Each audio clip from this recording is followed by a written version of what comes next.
주님의 날 복된 아침입니다. 주님의 날은 특별한 날입니다. 주님께 예배하는 날이기 때문이고 주님과 하루 종일 교제하기로 결심한 날이기 때문입니다. 오늘 하루도 주님의 말씀으로 하루를 시작하도록 하겠습니다. 오늘 같이 묵상하신 말씀은 레위기 8장 22절에서 36절 말씀입니다. 오늘 같이 묵상하신 말씀은 레위기 8장 22절에서 36절 말씀입니다. 제가 봉독하겠습니다. 또 다른 순양 곧 위임식의 순양을 드릴새 아론과 그의 아들들이 그 순양의 머리 위에 안수하매 모세가 잡고 그 피를 가져다가 아론의 오른쪽 귓뿌리와 그의 오른쪽 엄지손가락과 그의 오른쪽 엄지발가락에 바르고 아론의 아들들을 데려다가 모세가 그 오른쪽 귓뿌리와 그들의 손의 오른쪽 엄지손가락과 그들의 발의 오른쪽 엄지발가락에 그 피를 바르고 또 모세가 그 피를 제단 사방에 뿌리고 그가 또 기름과 기름진 꼬리와 내장에 덮인 모든 기름과 간 꺼풀과 두 콩팥과 그 기름과 오른쪽 뒷다리를 떼어내고 여호와 무교병 광주리에서 무교병 1개와 기름 섞은 떡 1개와 전병 1개를 가져다가 그 기름 위에와 오른쪽 뒷다리 위에 놓아 그 전부를 아론의 손과 그의 아들들의 손에 두어 여호와 앞에 흔들어 요제를 삼게 하고 모세가 그것을 그들의 손에서 가져다가 제단 위에 있는 번제물 위에 불사르니 이는 향기로운 냄새를 위하여 드리는 위임식 제사로 여호와께 드리는 화제라. 이에 모세가 그 가슴을 가져다가 여호와 앞에 흔들어 요제를 삼았으니 이는 위임식에서 잡은 순양 중 모세의 몫이라. 여호와께서 모세에게 명령하심과 같았더라. 모세가 관유와 제단 위에 피를 가져다가 아론과 그의 옷과 그의 아들들과 그의 아들들의 옷에 뿌려서 아론과 그의 옷과 그의 아들들과 그의 아들들의 옷을 거룩하게 하고 모세가 아론과 그의 아들들에게 이르되 내게 이미 명령하시기를 아론과 그의 아들들은 먹으라 하셨은즉 너희는 회막문에서 그 고기를 삶아 위임식 광주리 안에 떡과 아울러 그곳에서 먹고 고기와 떡의 나머지는 불사를 찌며 위임식은 이레 동안 행하나니 위임식이 끝나는 날까지 이레 동안은 회막문에 나가지 말라. 오늘 행하는 것은 여호와께서 너희를 위하여 속죄하게 하시려고 명령하신 것이니 너희는 7주야를 회막문에 머물면서 여호와께서 지키라고 하신 것을 지키라. 그리하면 사망을 면하리라. 내가 이같이 명령을 받았느니라. 아론과 그의 아들들이 여호와께서 모세를 통하여 명령하신 모든 일을 준행하니라.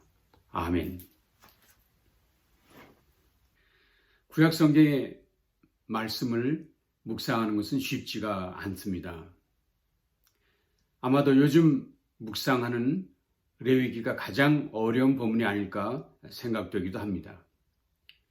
예를 들어 지금은 5대 제사를 전혀 드리지 않는데 이런 본문을 우리는 어떻게 적용해야 하느냐 하는 문제가 쉽지 않습니다.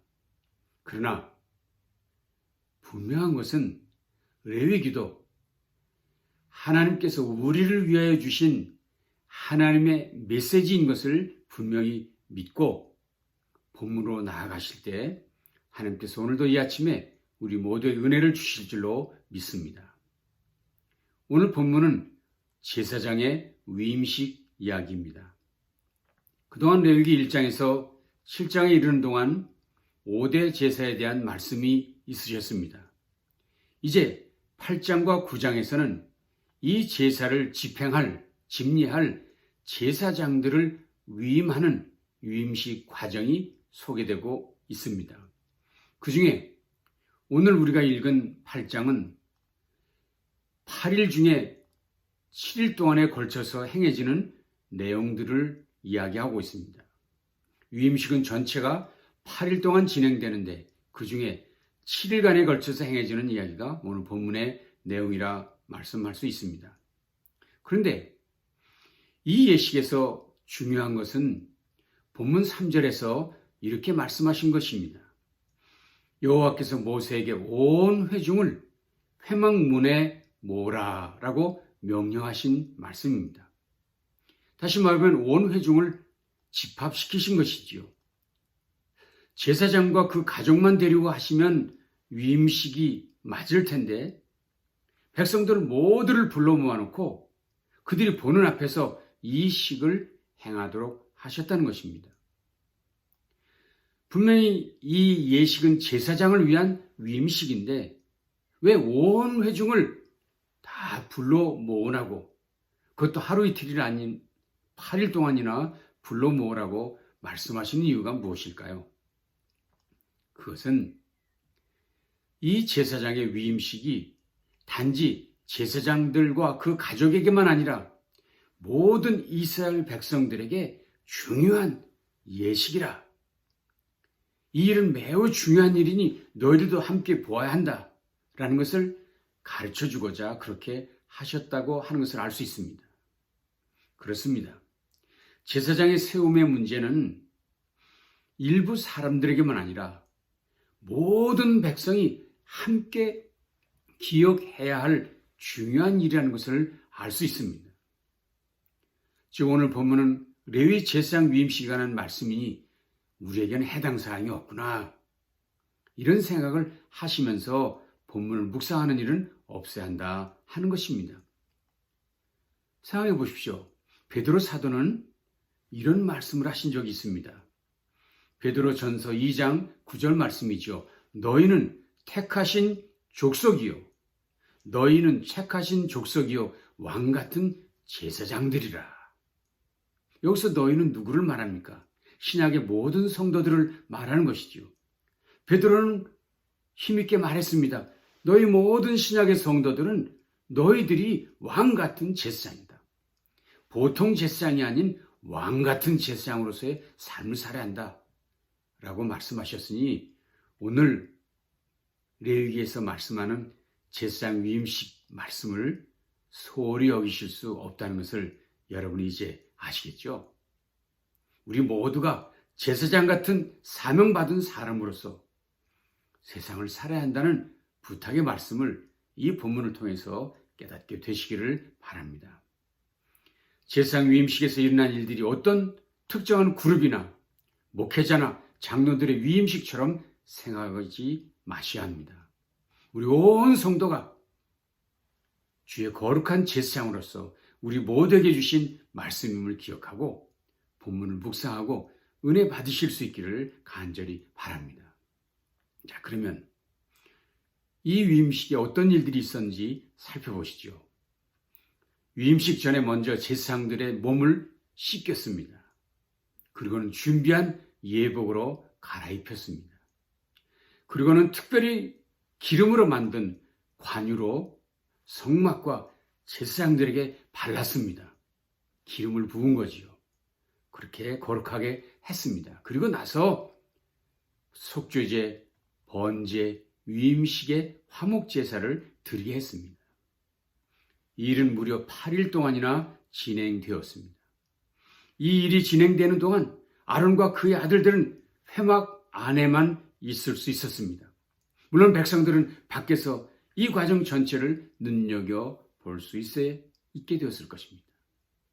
그렇다면 이 제사장 위임식이 저 여러분에게 주는 교훈은 무엇일까요? 세 가지를 생각해 보려고 합니다. 첫째는 신앙생활이란 과정이라는 것이라, 신앙생활은 과정이다 하는 것을 깨닫게 합니다. 오늘 본문에서 진행되는 제사장 위임식은 하루에 끝나는 것이 아니라고 말씀드렸습니다. 총 8일에 걸쳐 진행되었다고 했습니다. 오늘 본문은 7일 동안 매일같이 속죄, 번제, 화목제를 드렸다고 말씀했습니다. 여러분 생각해 보십시오. 같은 제사를 7일 동안 반복해서 드렸다고 하는 것입니다.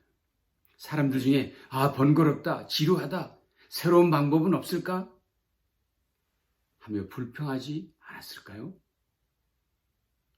아론과 그의 아들들이 제사장이 될 수 있는 자격은 태어나면서부터 하나님의 주권으로 정해졌습니다.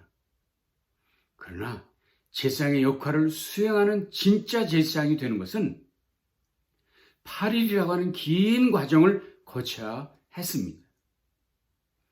이 과정이 필요했다고 하는 것입니다. 예수님의 제자들을 보십시오. 예수님께서 그들을 사람 나눈 업으로 부르셨습니다.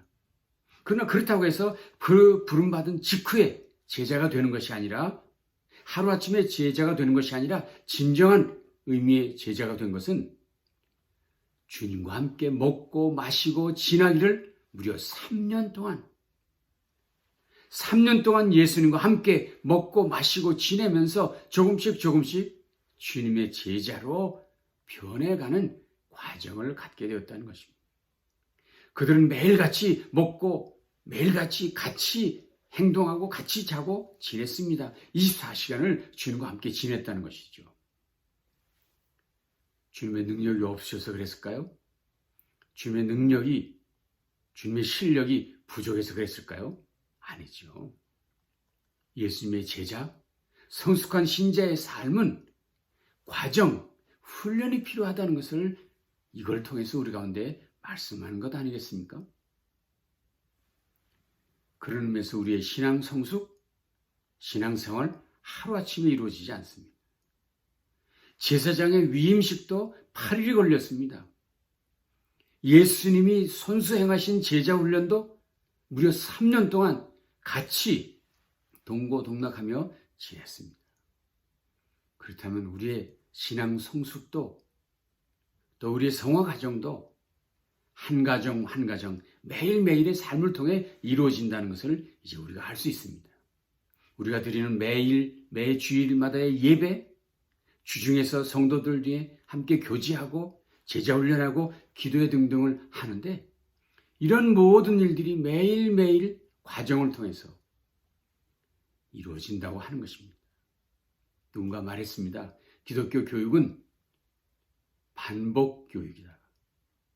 유태교육의 특징은 반복학습이라 라고 말했습니다. 왜 반복합니까? 중요하기 때문입니다. 왜 반복합니까? 잊으면 안 되기 때문입니다.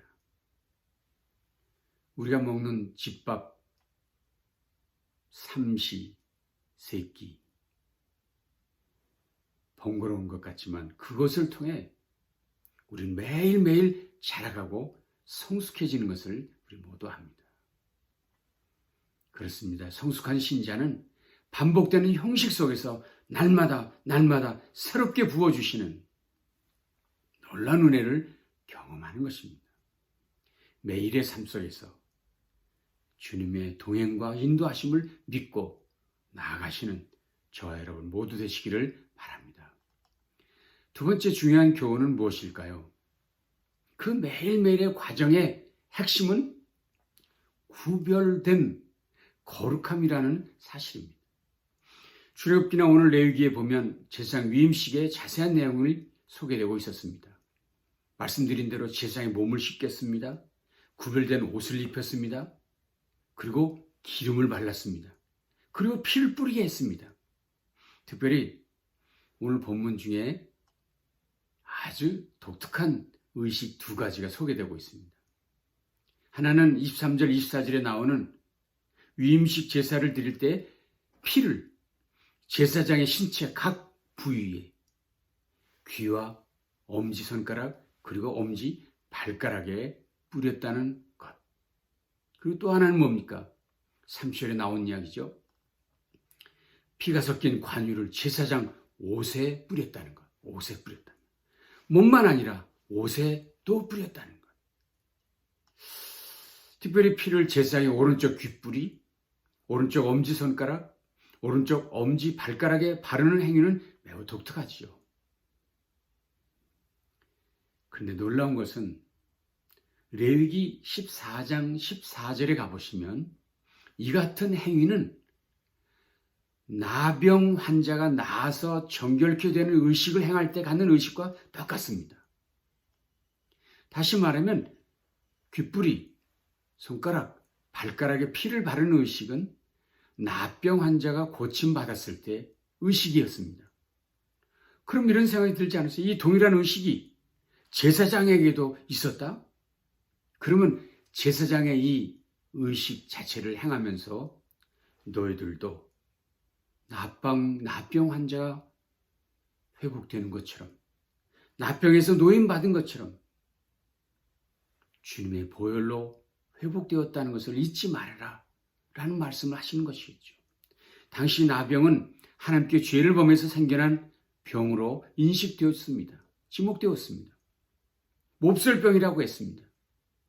마치 너희들도 몹쓸 사람, 쓸모없는 사람이었는데, 버림받은 사람이었는데 하나님의 보혈로 너희가 새로운 사람 되었다.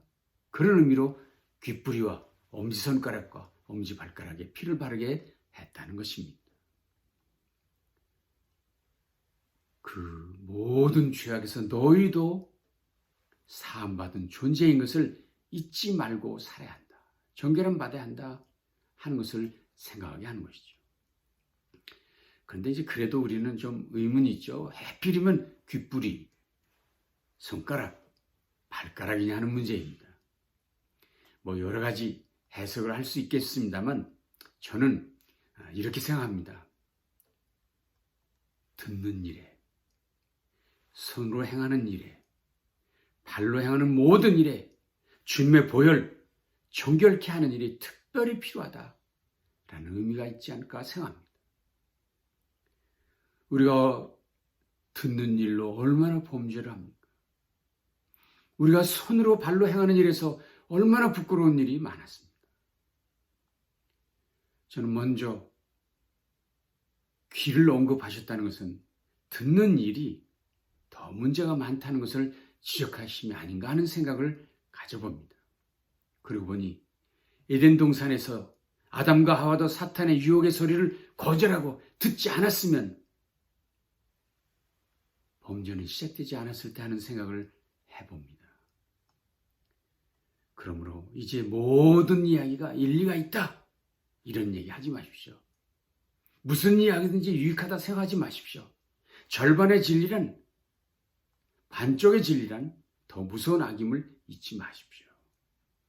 들을 줄 아는 귀, 분별력을 가진 귀, 결국은 바른 말을 하게 되고 결국은 바른 행동을 갖게 합니다. 물론 손도 발도 다 정결함을 받아야 할 모든 것들임도 잊지 말아야 합니다. 특별히 듣는 일, 만지는 일, 행하는 일, 이 모든 일에 거룩함이 있어야 된다는 것을 생각하십시오. 또 한 가지 특별한 의식은 피가 섞인 관유를 제사장의 어린 옷에 뿌린다는 의식이었습니다. 이 부분 해석은 성경 다른 본문을 보시면 도움을 받으실 수 있는데 요한계시록 19장 13절의 말씀입니다. 거기 이런 말이 있습니다. 또 그가 피 뿌린 옷을 입었는데 그 이름은 하나님의 말씀이라 칭하더라. 예수님을 향해서 피 뿌린 옷을 입으셨다고 말씀하고 있습니다. 예수님의 옷에 뿌려진 그 피는 예수님께서 십자가에서 우리를 위해 흘리신 보혈을 의미하는 것이죠. 더 놀라운 사실은 그 다음 절인 14절에 그를 따르는 흰 세마포 옷을 입은 주의 백성들이 있는데 라는 말씀을 하셨다는 것입니다. 7장 14절에서 그들을 향해서 말씀하신 말씀입니다. 내가 말하기를 내 주여 당신이 하시나이다 하니 그가 나에게 이르되 이는 큰 환난에서 나오는 자들인데 어린 양의 피에 그 옷을 씻어 희게 하였느니라. 참 이상한 이야기죠. 어린 양의 피로 옷을 씻었으면 빨갛게 되어야 되는데 희게 되었다고 얘기하고 있습니다. 다시 말하면 그의 옷이 주님의 보혈로 정결케 되었다고 하는 것을 말하는 것이죠.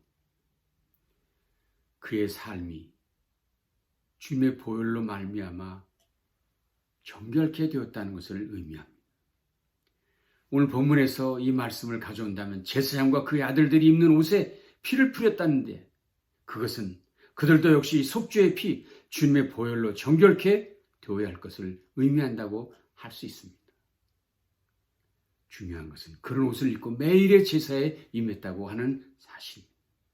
그것은 모든 백성들 앞에서 나도 이렇게 주님의 보혈로 속죄함을 받은 사람임을 공포하는 일이고 매일 그것을 잊지 말고 살아야 한다는 것을 깨닫게 한다는 사실이죠.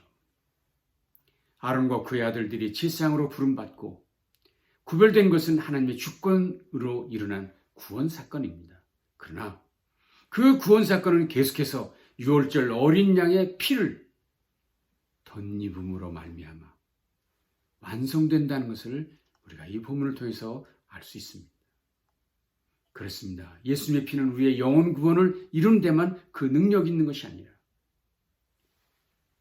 아론과 그의 아들들이 제사장이 되어지는 것처럼 하나님의 자녀가 그리스도의 제자가 되고 그리스도의 군사가 되어지는 그 성화의 과정에서 또한 그리스도의 보혈이 능력으로 역사한다는 것을 이 말씀 우리 가운데 보여주고 있습니다.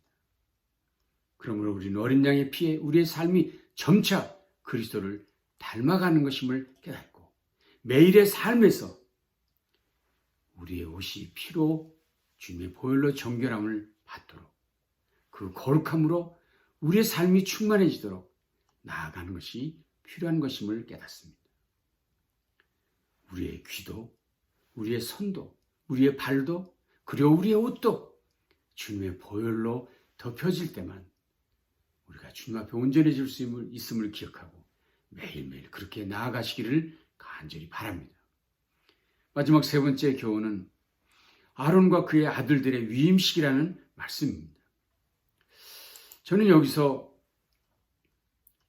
이 위임식은 대제사장인 아론만을 위한 예식이 아니었다는 것입니다.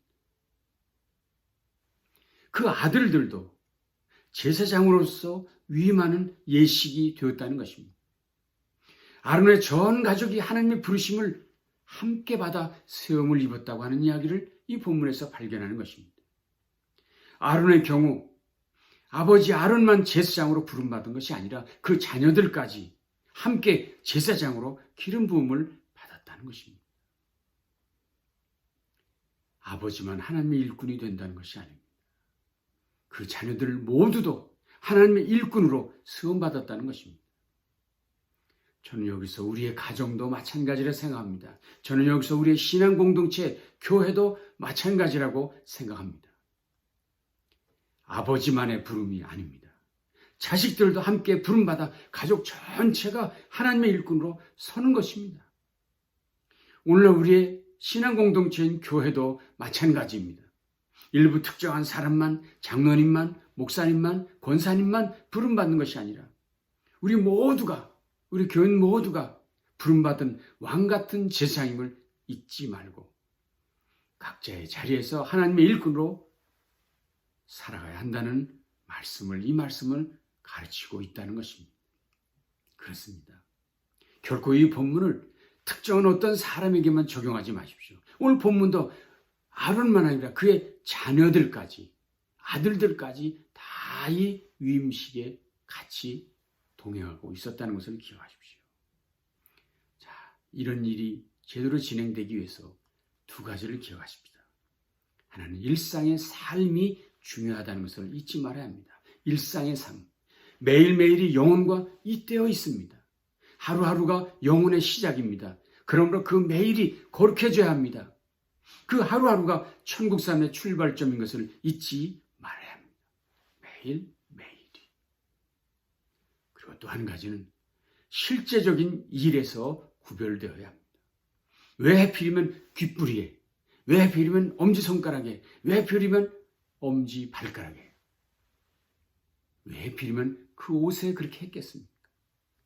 너희가 듣는 일에, 너희가 손댄 일들에, 너희가 행하는 일들에 부끄러운 일, 수치스러운 일 없어야 한다. 이 모든 일에서, 듣는 일에서, 만지는 일에서, 행하는 일에서 구체적으로 구별된 삶을 살아야 한다는 것을 말하고 있는 것입니다. 오늘도 저와 여러분의 매일의 삶, 그리고 구체적인 삶의 현장에서 말하는 것, 듣는 것, 만지는 것, 행하는 모든 일에서 하나님의 거룩함이 드러나 왕같은 제사장으로서의 거룩한 삶, 주님이 기뻐하는 삶을 살아가시는 모든 성도들 되시기를 주님의 이름으로 축원합니다. 그 거룩한 삶으로 승리하시는 모든 성도들 되시기를 바랍니다. 기도하겠습니다. 하나님, 오늘도 귀한 말씀으로 우리를 새롭게 하시고 힘있게 하시니 감사합니다. 이제 우리 모두가 주님께 부름받은 왕같은 제사장들이오니 부름받은 제사장으로서 우리의 온 삶이 매일의 삶이 일거수일투족이 거룩한 삶으로 나아가는 주님을 기쁘게 해드리는 주님의 거룩한 군사로 승리하는 삶을 살게 해 주시옵소서. 남은 날도 복되게 하시옵소서. 예수님 귀하신 이름으로 간절히 기도합나이다. 아멘. 남은 날도 승리하시기 바랍니다. 감사합니다.